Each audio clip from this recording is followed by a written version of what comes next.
عزیز سامعین، اس دنیا کو اگر ہم ایک لفظ میں بیان کرنا چاہیں تو وہ لفظ ہے دارالامتحان، یعنی آزمائش کی جگہ۔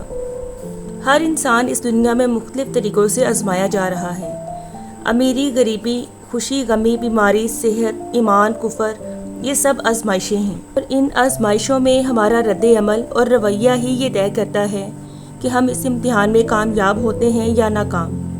تو آئیے جانتے ہیں کہ سورہ کہف میں ان آزمائشوں اور ان کے رد عمل کے بارے میں کیا کیا راز پوشیدہ ہیں۔ سورہ کہف میں پہلا قصہ ان نوجوانوں کا ہے جو ایمان کی آزمائش میں مبتلا ہوئے، اور ان بہادر جوانوں نے حکمران وقت کے سامنے کلمہ کفر قبول کرنے سے صاف انکار کر دیا اور اللہ سے دعا کی، اے ہمارے رب، ہمیں اپنی خاص رحمت عطا کر اور ہمارے معاملے کو درست فرما دے۔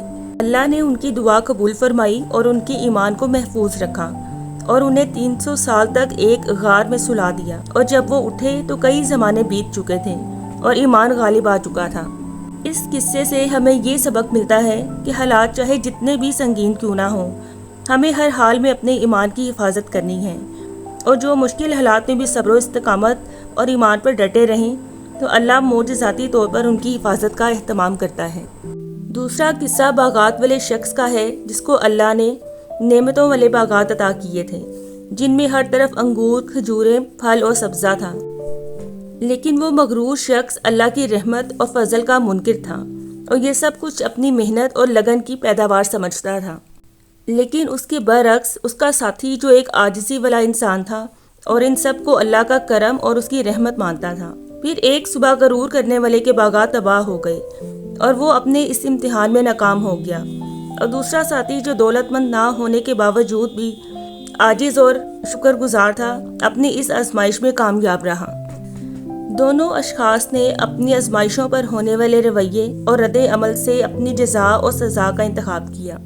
تیسرا قصہ علمی امتحان کا ہے۔ جب موسیٰ علیہ السلام حضرت خضر علیہ السلام کے ساتھ کشتی کا سفر اختیار کرتے ہیں، اور دوران سفر کچھ عجیب و غریب واقعات دیکھ کر وہ مضطرب اور پریشان ہو جاتے ہیں، اور اس پریشانی کی عالم میں بار بار سوالات کرتے ہیں۔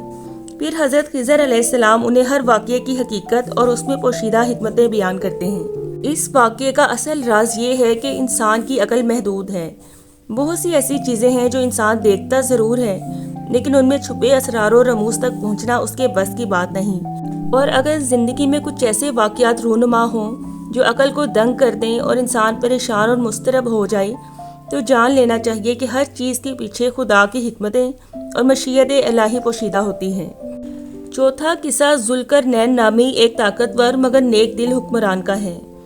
جب لوگوں نے یاجوج ماجوج کے متعلق ان سے شکایت کی تو انہوں نے اپنی طاقت کو ظلم و جبر کے خلاف استعمال کیا، اور لوہے کی ایک مضبوط دیوار بنا کر رعایا کو اس فتنے سے محفوظ کر دیا۔ اس قصے میں یہ راز پوشیدہ ہے کہ اللہ اگر ہمیں دنیا میں کوئی با اثر یا طاقتور حیثیت عطا کرے تو اپنی طاقت سے کمزوروں کا استحصال کرنے کی بجائے اسے ظلم و جبر کے خلاف استعمال کر کے کمزوروں کا سہارا بننا چاہیے۔ یہی آپ کی طاقت کا امتحان ہے۔ یہ یاد رکھنا چاہیے کہ حقیقی طاقت اور شہنشاہ صرف اللہ کی ذات ہے۔ سورہ کہف ہمیں یہی بتاتی ہے کہ یہ دنیا امتحان کی جگہ ہے۔ ایمان، دولت، طاقت، شہرت سب عارضی ہیں۔ اس امتحان میں صبر اور شکر کرنے والے ہی کامیاب ہوں گے۔ اب ہمیں یہی دیکھنا ہے کہ ہم اپنے امتحان میں صبر یا شکر کا رویہ دکھاتے ہیں یا غرور اور شکوہ شکایتوں کا۔ آئیے سب مل کر دعا کرتے ہیں، اے اللہ ہمیں ایمان پر قائم رکھ، دولت میں شکر گزاری اور صبر کرنے والا بنا، اور ان آزمائشوں کو ہمارے لیے آسان بنا، اور ہمیں بھی اصحاب کہف والوں کی طرح رحمت خاص سے نواز دے۔